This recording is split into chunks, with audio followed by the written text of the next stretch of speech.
Nabi Muhammad SAW mencontohkan hal yang terbaik. Abu Hurairah ini sahabat Nabi, mondok 4 tahun sama Rasulullah SAW, menjadi ahlu suffah, belajar kepada Rasulullah SAW. Beliau pernah meriwayatkan satu hadis.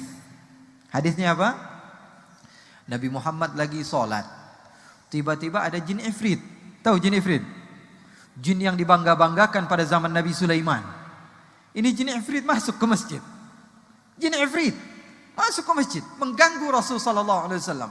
Selepas salat Nabi Muhammad SAW tangkap jin tersebut, lalu Rasulullah SAW ikat dia di dalam masjid, kemudian Rasulullah SAW biarkan dia keluar.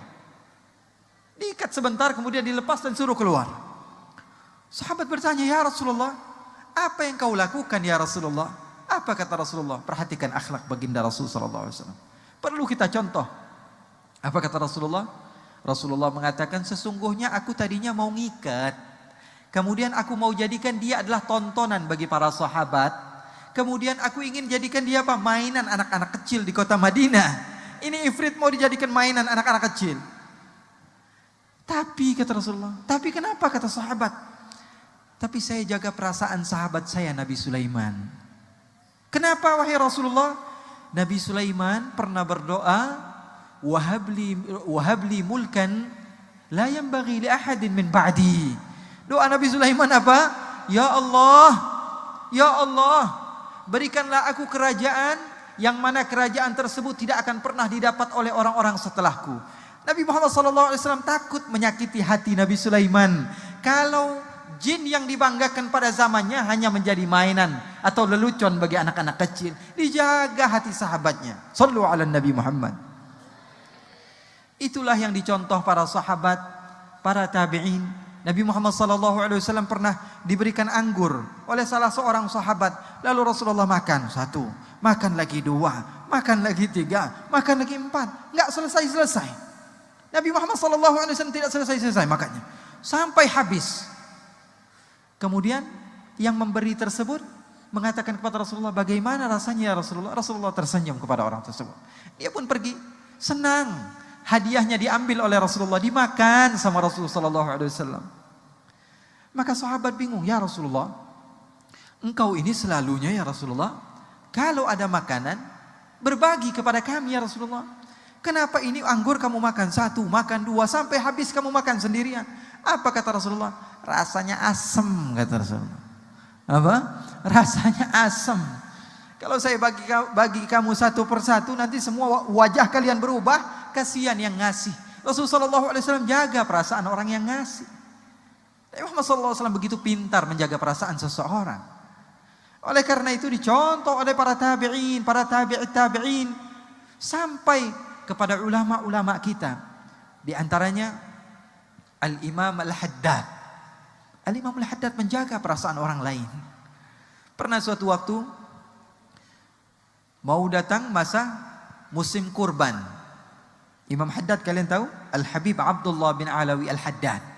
Pengarang Ratib Al-Haddad. Di sini dibaca Ratib. Dibaca Ratib Al-Haddad. Al-Imam Al-Haddad memiliki kitab yang berjudul An-Nasaihud Diniyah.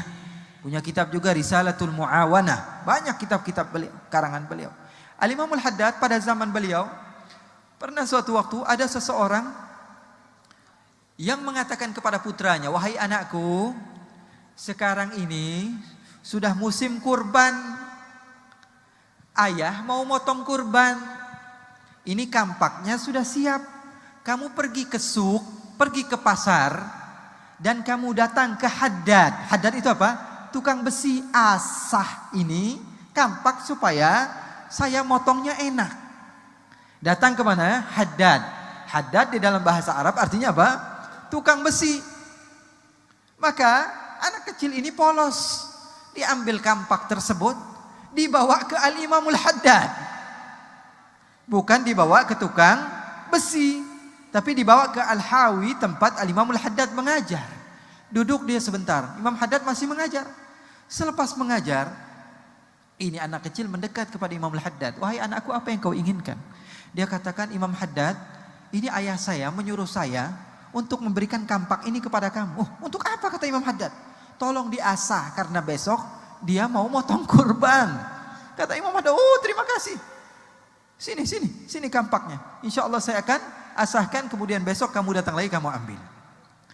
Maka keesokan harinya bapaknya bertanya kepada anaknya, sudah kamu berikan kepada Haddad kampaknya? Sudah wahai ayah. Nih sekarang ini uangnya, kamu ambil lagi. Mudah-mudahan sudah selesai diasahnya. Diberikan uang, datang ke Imam Haddad. Imam Haddad masih ngajar. Selepas ngajar, anak kecil ini datang lagi. Imam Haddad, apakah sudah? Sudah selesai? Sudah, kata Imam Haddad. Nih kampaknya sudah saya selesaikan, kata Imam Haddad. Ini anak ngeluarin uang, diberikan uang tersebut kepada Imam Haddad. Imam Haddad bilang, enggak perlu uang, ini uangnya kembalikan kepada ayah kamu dan terima kasih banyak. Saya yang berterima kasih, kata Imam Haddad. Dibawa pulang oleh anaknya. Bilang ke ayahnya, ayah ini kampaknya sudah selesai dan ini uangnya. Loh, hebat banget tukang besi, tidak mau menerima uang. Memangnya kamu bawa ke pasar yang mana? Dia bilang, saya bawa ke Imam Haddad. Inna lillahi wa inna ilaihi raji'un. Bayangkan, ulama yang memiliki majlis yang didatangi oleh seluruh orang yang ada di dunia pada masa itu. Dari Maghrib belajar sama dia, dari Syam belajar dari dia, dari mana-mana tempat belajar kepada Imam Haddad. Disuruh ngasah. Ini orang Tarim bingung, ya Allah, kiai besar di kampung saya disuruh ngasah. Ini gimana ini? Bingung di akhirnya. Apa yang beliau lakukan? Ini bapak cepat-cepat datang ke Al-Hawi tempat Imam Haddad. Minta maaf Imam, sesungguhnya anak saya tidak tahu. Sesungguhnya anak saya memang ceroboh. Sesungguhnya, kata Imam Haddad, tidak apa-apa. Jazakumullah khairul jaza, kata Imam Haddad, terima kasih banyak. Karena engkau telah memberikan aku pahala setengah daripada pahala kamu. Kamu yang berkorban dan saya memiliki andil di dalam korban kamu. Sallu ala Nabi Muhammad. Ini akhlak yang luar biasa yang hilang dari kita. Menjaga perasaan orang, mau ngomong terserah. Rasulullah SAW tidaklah diutus la'anan fahasyan. Rasulullah SAW bukan seorang fahash, dikit-dikit ngomong kotor, dikit-dikit melaknat, tidak. Bahkan seseorang yang bernama Nuaiman, ini dia minum minuman keras. Rasulullah SAW cambuk. Kemudian minuman keras lagi. Rasulullah panggil, Rasulullah cambuk lagi. Kemudian dia minum keras lagi. Rasulullah cambuk lagi. Sampai-sampai sebagian sahabat bilang, aduh, ini orang Nuaiman, semoga Allah melaknat dia. Kenapa? Karena dia ini sering menyusahkan Rasulullah, menyakiti hati baginda Rasulullah SAW. Sudah bilang taubat, masih mengulang lagi. Rasulullah marah, muka Rasulullah memerah. Rasulullah mengatakan, la tal'anuh fa innahu yuhibbullaha wa rasulah. Jangan kamu laknat dia. Dia ini walaupun maksiat, dia cinta sama Allah, cinta sama Rasulullah.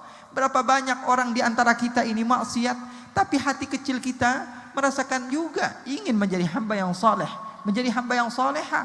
Kalau kita ridha kepada diri sendiri, apalagi kepada orang lain. Guru kami bercerita, Al-Habib Ali Al-Jufri, bahwa suatu saat beliau bersama gurunya Al-Imam Al-Habib Abdul Qadir bin Ahmad As-Saggaf. Ada undangan makan siang. Makan siang, Habib Abdul Qadir duduk di depan, Habib Ali Al-Jufri duduk di belakang. Beliau cerita, beliau duduk di belakang, Habib Abdul Qadir duduk di depan. Kemudian sampai di rumah orang yang menjamu tersebut, beliau turun makan. Senang. Yang mengundang senang dan beliau pun senang. Bahagia, tersenyum, menyebarkan kedamaian di mana-mana. Setelah makan, sahibul bait bangga. Al-Imam Al-Habib Abdul Qadir bisa datang ke rumahnya penuh dengan kebahagiaan. Kemudian dia keluar dari rumahnya, dia mengantar sampai ke mobil. Ini tuan rumah ini saking dia senangnya kepada Al-Imam Abdul Qadir bin Ahmad As-Saggaf, dia antar sampai ke mobil. Kemudian dibukakan pintunya. Al-Habib Ali Al-Jufri duduk di belakang. Al-Habib Abdul Qadir duduk pas di depan Al-Imam Al-Habib Ali Al-Jufri. Dibukakan pintunya, kemudian Habib Abdul Qadir duduk, ditutupkan lagi pintunya oleh sahibul bait. Berjalanlah mobil tersebut sampai sudah beberapa kilo. Kata Habib Ali Al-Jufri, Al-Habib Abdul Qadir bertanya kepada saya, wahai Ali, kira-kira kalau saya turun sekarang dari mobil, sahibul bait yang ngundang saya tadi ngelihat atau tidak? Kata Habib Ali, enggak, sudah jauh wahai imam, sudah puluhan kilo, tidak akan pernah ngelihat dia dan tidak akan bisa melihat, sudah jauh. Ya sudah, sekarang kamu turun, kamu bukakan lagi pintunya. Bingung Habib Ali Al-Jufri. Supirnya disuruh berhenti. Habib Ali Al-Jufri turun dari tempat tersebut, dari mobilnya. Kemudian membukakan pintu depan. Ternyata apa? Tangan Al-Habib Abdul Qadir As-Saggaf dipenuhi dengan darah. tangannya kejepit waktu ditutup oleh sahibul bait. Tapi dia tidak merubah wajahnya. Kenapa? Karena kasihan sama sahibul bait. Sudah dari awal bahagia, tiba-tiba di akhir hanya bisa menyakiti Al-Habib Abdul Qadir bin Ahmad. Maka Habib Abdul Qadir tidak mau jaga perasaan sahibul bait yang mengundangnya. Penuh dengan darah, menangis Habib Al-Jufri. Mengatakan, kenapa tidak dari tadi wahai Imam Abdul Qadir As-Segaf, kamu katakan bahwa tangan kamu berdarah? Tidak, saya jaga perasaan sahibul bait. Oleh karena itu, inilah yang diajarkan oleh Allah, oleh baginda Rasul sallallahu alaihi wasallam. Nabi Muhammad